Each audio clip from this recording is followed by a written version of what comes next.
Welcome again. This is Symphos TV, and this is the third of our debates. This time I don't have 2, 3, or 4 guests. I have only one guest, and my guest, I think, you have enough materials for more than 3 hours, but we will summarize everything because we have only half an hour. Okay, so my guest is Huub RUTTEN. Do I pronounce it correctly? Yeah, RUTTEN? Huub RUTTEN. Huub RUTTEN. Yeah. Okay, you're from the Netherlands. Yes. Well, you have a very rich career. So instead of me telling you what you have done, you are going to tell me what you have done, your career, what did you study, and what did you do, and what do you do now? Okay. So I started, my background is in linguistics. Linguistics? Linguistics, so the study of language. Yes. Not so much the study of foreign languages, but the study of language. How language works? So how language, the mechanics of language as a mean of communication. Yes. And also as a mean of thinking. Okay. So when you go in linguistics, yes, you have to study grammar and syntax, and then you move up to semantics. And I will already come closer to innovation, of course. It's semantics, yes. Cognitive science. Mm-hmm. Social linguistics is the linguistics of how people communicate and in registers, in dialects, and how different they are, and what is in common and what not. So if you want to understand the behavior of people, you have to go to start with understanding the language they use, because that's the way we learn about them. Psycholinguistic is like a linguistics between the psychology, cognitive science, and language. That's language and thought, language and thinking. Yes. That brings you very close to philosophy. Absolutely, yes. So, and in philosophy you have the science of, let's say, predicative logic, and all this, where you try to find a little bit deeper what the meaning is of what is said, the truth and the not true of expressions. Yes. So when we define things, when we define concepts, you got to go through all that. So I studied linguistics. Yeah, it's funny because what you just said, you said you started with linguistics. So I think of Ferdinand de Saussure and this kind of people, obviously. Naturally, yeah. But at the end, you were talking about truth, predicates, etc., which seems to me like logic, like mathematics, like the organon of Aristotle. I mean, the beginning of thinking. Plato, exactly. Yeah. So it's thinking. You're interested in actually how we think. Yeah, you have the people like Plato, Wittgenstein.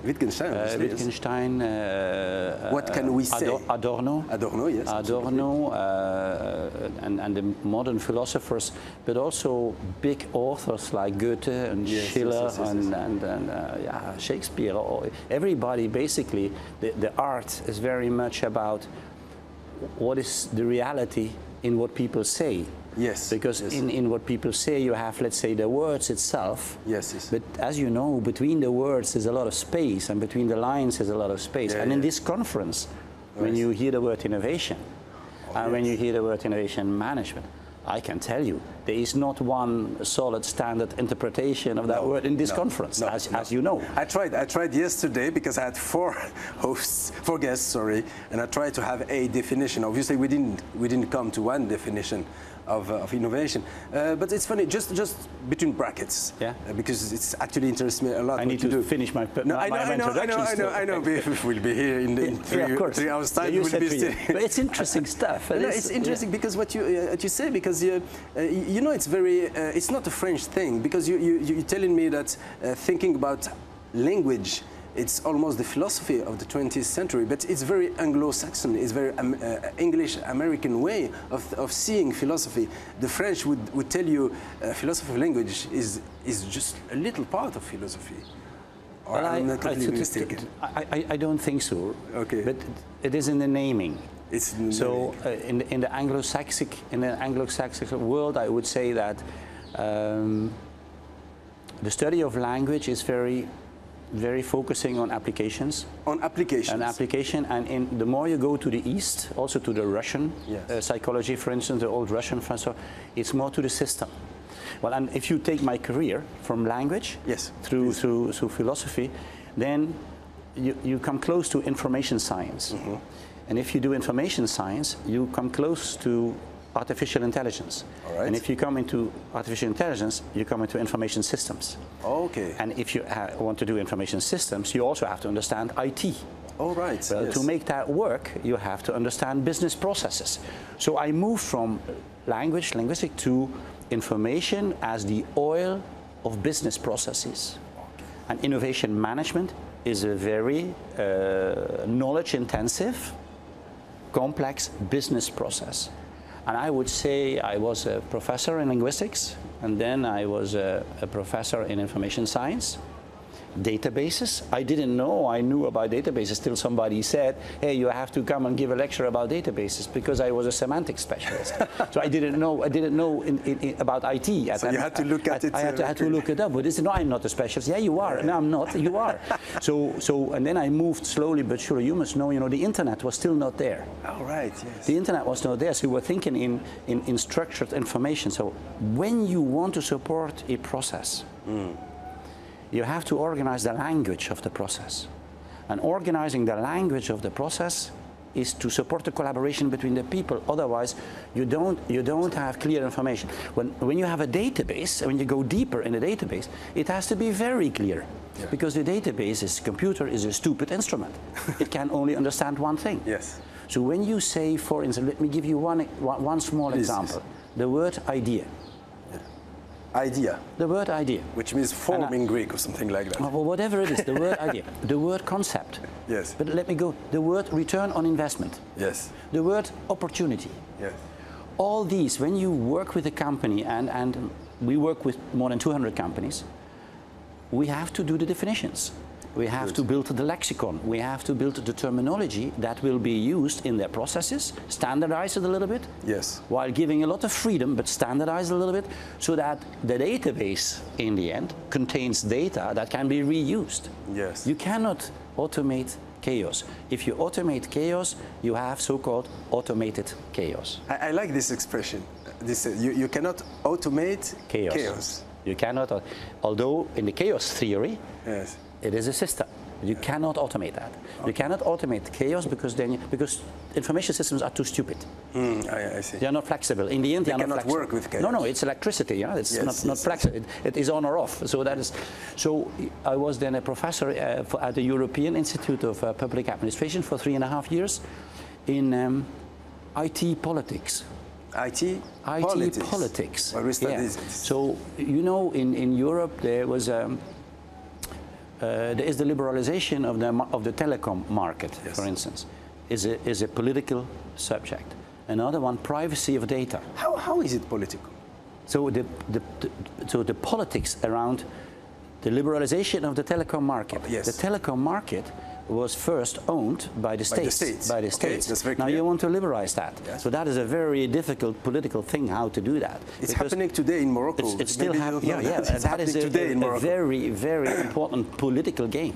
Okay. So where you need to find the balance between the interest of the people and the government, yes, and the military and all that, and the private market that at a certain moment owns that infrastructure. All right. Okay. So how do you, what is the political, how do you make sure that the country is not 100% dependent on a business that can go bankrupt? Yes. So what many companies do is they create telecom companies.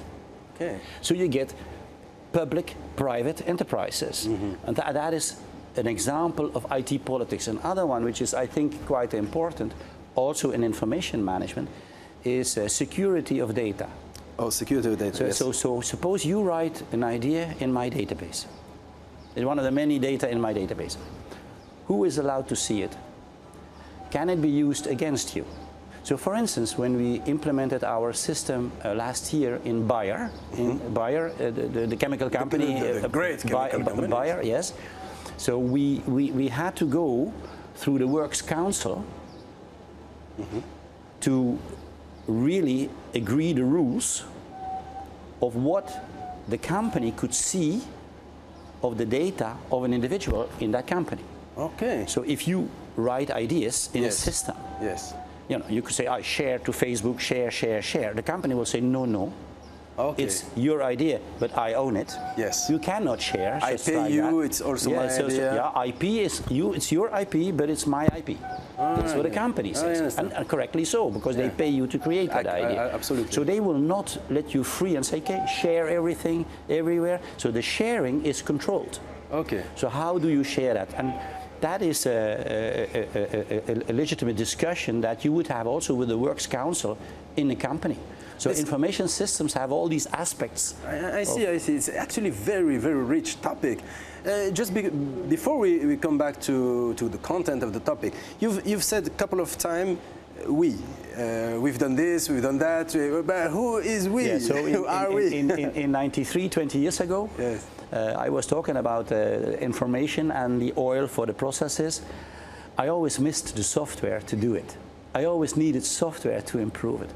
And that was difficult. So I decided to start a software company. Okay.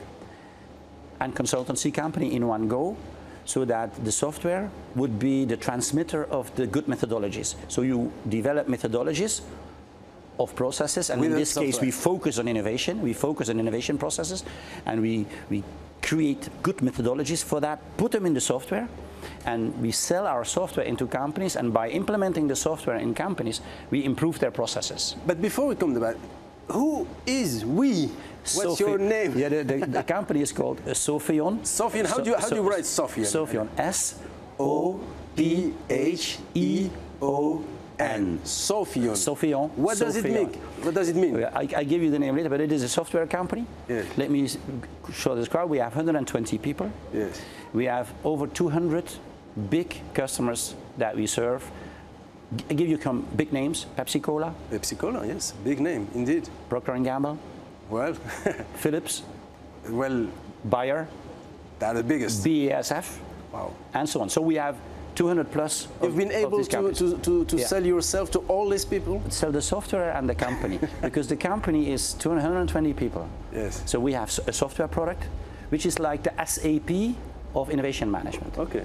So Forrester and Gartner, they say that we are the #1 in this area. Yes. We built that, and because it comes, I think, from the linguistic background. So we have more than 20 people with a linguistic background in the company. So we go into with the best practices. And you have a software. We have the software. You don't have only a story. You just sell a story. Yeah. You actually have a tool, and you go to the company. And what do they want from you? What do they want? What the company? Yes. Can I first say the name, and then we stop about the name? You company, and then we go Sophion. Sophion, what it means. Yes, Sophion. Sophia means wisdom in Greek. Sophos, right? Sophos. Yes, you're right. Sophos in ancient Greek. Ancient Greek. We can still hear it in the word sophisticated. Sophisticated is the same word, Sophos. And Sophos means soul, skill, knowledge, wisdom. Wisdom, 4 minutes. Sophocles. Yes, Sophocles. The son of wisdom. Yeah, okay. Sophos, and Ion means house. House. So my company is the house of wisdom, basically, because we are a knowledge-intensive thing, house of wisdom, and as a joke, wise house. Wise house. Can I tell you something probably you don't know, okay, but you will love it. You will love it. House of wisdom. You have said house of wisdom. It's one of the most important concepts in Arabic Islamic tradition, because there was a caliph in the 9th century who started in Baghdad something called the House of Wisdom, Beit al-Hikmah, and when he decided to translate all the philosophy and science of the Greek in Arabic in Baghdad. So if you say to Arabs, if you want to sell your things to the Saudi, okay, you say Beit al-Hikmah, Beit al-Hikmah for House of Wisdom, and they will love it. Okay, I give you this idea for free. Let's go. I'm very grateful. I'm very, very grateful. Yeah, so what happens in practice is, so the companies, I would say, if you look at the market for innovation management, in the end, you know, we focus since like 12 years purely on innovation management. Innovation management. That's it. So you cannot manage innovation if you don't have a definition of innovation, innovation work. Innovation work and innovation management, those are concepts that we use. If you don't know about portfolios, if you don't know about business planning, innovation, then you don't know about innovation planning. What is innovation planning? What is the innovation work of the people downstairs that really have to bring the content to the table? How do you structure that? How do you get that? That whole building, that is, I think, companies since, I would say, the 90s, the late 90s, the more advanced companies, they started to understand from a managerial perspective. From a managerial perspective, we need to manage what I would call the aorta of the body. Most important vein. Yeah. So because if you not careful with that, you will die. Like the speaker yesterday morning from Swatch said, if you don't take care of what is the essence of your future, you will die. You die. So if you only operational, you will die. And I can tell you, in many chemical industries, like in OCP, I know it. They will confirm it. They spend 40 million on research, but it's not research. Only 1% or 2 or 3% is really research. All the rest is solving problems in the plants. Okay. So if you now say, what is the innovation really that we're doing? Perhaps it's today is problem solving in the plant. Okay. It's not developing new stuff. Okay. I saw in the annual report, and I was very happy to read that, how OCP tries to, I would say, reinvent the business, which is a slogan from IBM, by the way. Reinvent your business. Your business, yes. All the time. Yes. Reinvent it reinvent all the time. It's an IBM slogan. Yes. So they are reinventing it because they say, you know, which is a normal development in many companies. We have a basic technology. We have the infrastructure in place to produce certain materials or what have you. Okay. But then we need to find new application areas to make sure that we can sell it, because the cost of that material always goes down. It always goes down. So you need to find application areas. And the application areas that for phosphate is fertilizers. Phosphate goes in many areas. Fertilizers also goes in many areas. So I can see OCP moving into agriculture, yes, soil and crops. And I can tell you, as soon as you go in crop science, you end up with medical. All right, this is very interesting. Look at Bayer. So Bayer has materials, they have crop science, and they have medical. Without having medical knowledge, and now we're going back to innovation, without having the medical knowledge in your projects for the fertilizers, you won't make it to the right soil and the right crops. Wait a minute, this is revolutionary. It's not revolutionary. This is practice. Mr. Rutten, you are telling me that OCP should become a medical Yeah, and I can give you company? a medical company. I can give you an example. Please, yes, do. Yeah, I'll give you an example. You know the company DSM? Dutch State Mine, which is not a state anymore. Well, it's not a state anymore. It's not mine. Yeah, but a state anymore. DSM. 10 years ago, yes. like 10 years ago, yes, they were a chemical company. Yes, absolutely. And what are they now? They changed it completely. They sold 70% off to SABIC. To SABIC, the Saudis. Yeah. And they completely went in additives for food. The only thing they sell today is additives for food. They bought La Roche, the Swiss company. They had Gist Brocades. Yeah. Gist Brocades is a company that knows how. So they went from selling chemicals. They still have a little bit of polymer business, basically a little bit of polymer business, I'm sorry, but it's all in food. Well, if you go in food, yes, and crop sciences is good food. If you go into food chain, you have to have a different group of people in your labs. You have to have, and that change is a logical. You can see more companies that made the change from, let's say, mass production, where you are quite vulnerable with small margins, into more specialism, where they can create more margin on their investment. So if that would be, and I think it is, because I saw some of the OCP initiatives that they have in agriculture in Africa and all that.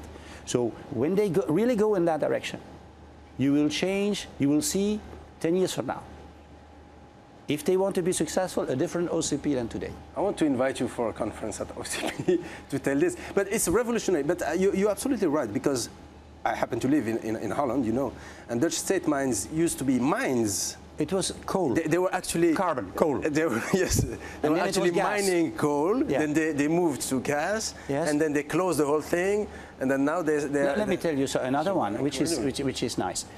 One of the the fertilizers, yeah. The product fertilizers, is the same output out of the old DSM as it is here from phosphates, because the old DSM created it from gas, urea. Gas, yes, urea. They created from phosphate. From phosphate, yes. So the urea plants, yes. DSM owns in license 70% of the urea plants in the world.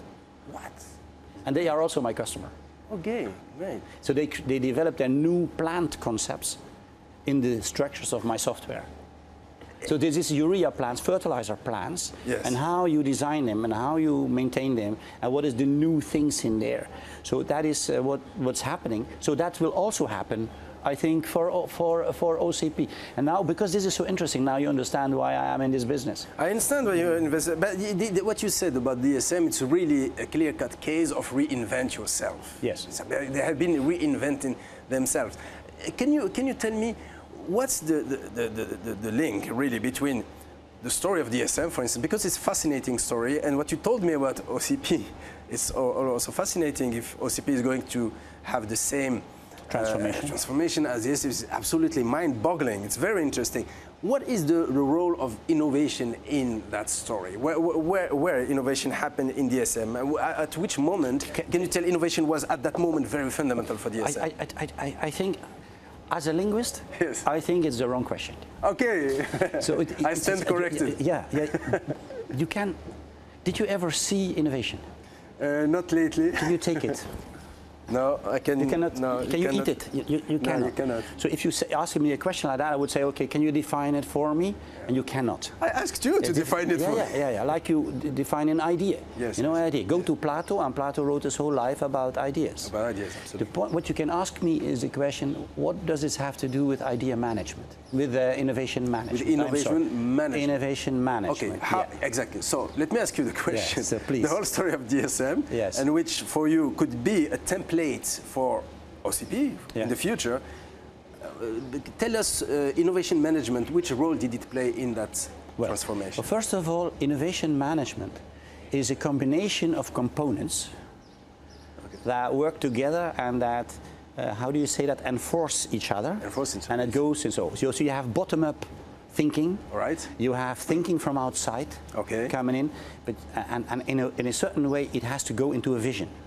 Well, first of all, if you don't have a vision for innovation, your enterprise, if you don't have that, your R&D won't have direction. Okay, vision. It will go ad hoc.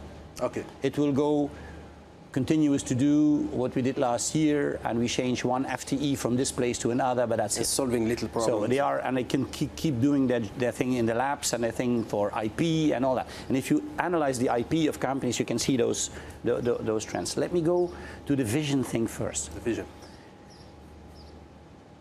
The world has big themes, and enterprises at a higher level communicate about these themes and try to make an interpretation. What does it mean for us with the DNA that we have? Okay. Can we survive in this, let's say, coming world with the DNA that we have? And in nature, exactly the same. All the animals, all the microbes, all the plants go, in fact, through the same process. The world is changing around them, their topos is changing, and they have to ask themselves, how should we change, adapt to these new things? To survive. So first of all is, how do we adapt to the big themes? Well, the big themes are hunger, are water, are emerging country. Another big theme is old materials. Okay. You can get them for nothing. Korea will produce steel with no margin. Saudi Arabia can do the chemicals because they have the energy for nothing. Well, what happens now? In America, you know, they will be the #1 energy supplier for themselves in the near future because of shale gas. Surprise. Shale gas. It is not a surprise for the people that saw it. Okay. Because already, I think 3 years ago, Now there's a lot of information about shale gas and shale, and it will change the whole world. It will change the geopolitical, but already now, plants from Europe, now, as we speak, are closed and reopened in the States. In the States, yes. So they didn't think about that yesterday. They thought about that already 2 years ago. All right, okay, yes. These are military operations. Yeah. So vision means that you continuously, at the top level, and with other people around it, universities... It has to be at the top level. It has to be at the top level. If you don't have the top level, you don't have navigation. Forget it. If you have a car without navigation, okay, if I would drive here in Morocco, I would get lost very quickly. so you need your navigation to go somewhere. The same is like a ship. If you don't, you look at big companies are like mammoths, you're right? Okay, yes. You change them not like in one day. So it takes a couple of years. Like that. To bring them into the direction where you want, to change all the components that contribute to that and can contribute. So some of them you sell off. Okay. Some of them they die, and some new ones come in. So I would not be surprised if the phosphate experts would be replaced here and there a little bit with medical experts. Could be. Well, Mr. Rutten. Could be. Isn't that fascinating? So the vision is first. The vision is really first. And without the vision, the people down there, they're just spontaneous, ad hoc, and historical, conservative in general. It will stay conservative. So what we do as a company with our software is also supporting that, let's say, planning process. And the software challenges the planners, the top, to think. The software asks difficult questions. It's not easy.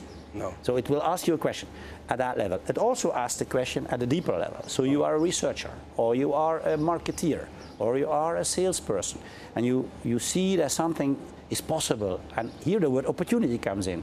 So there is, we could do this, we could do that. And if they know the vision out there, and they know it's supported, they will have ideas immediately. One last question, because we have to wrap it up. One last question. So I am the big boss.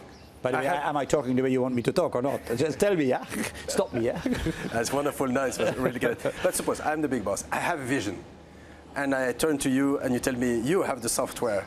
But your software, my vision, is it always to implement my vision, or can you actually contradict my vision? Can you tell me no? No, the vision, look, the vision is your vision. Okay. The software gives you the methodology, to identify it, to challenge it, to control it, and to implement it. So also to implement it. So the software is helping you to implement it. Down there, if you gave the top processes, is like, say, the continuous development of your business. Rethink your business annually, 5-year planning, and so on. But rethink. It starts with a vision, rethink the plans, and the plans down there in initiatives. All right. So we will help you to write your innovation agenda. Okay. A part of that agenda is research. Another part of that could be we will market our product in a different way. We have to reinvent our marketing. We have to reinvent our production, the way we produce, or the way we transport. So one example is the slurry pipe for OCP. Yes. It's an invention to do that, right? Yes. It was not there, and now it will be there. Somebody thought about that. Absolutely. And that is collaborative thinking. We need an infrastructure. What can we do? And it's a pipe, or do we do a train, or do we something else? Or do we make a canal? No, it's a pipe. It's a pipe. Yes, I understand. Yes, it's a pipe. So there is this innovation agenda, and only a small part of the innovation money of a company mostly goes in research. That's true. In research and development. So what you want as a company is that these functions work together. Yes. And create synergy between the investments that we do to get to our vision as soon as we can. And Sofion can do that? Yeah, we help with the methodologies to do that, right. Thank you very much. Yeah. I buy your software. Thank you very much. Thank you very much.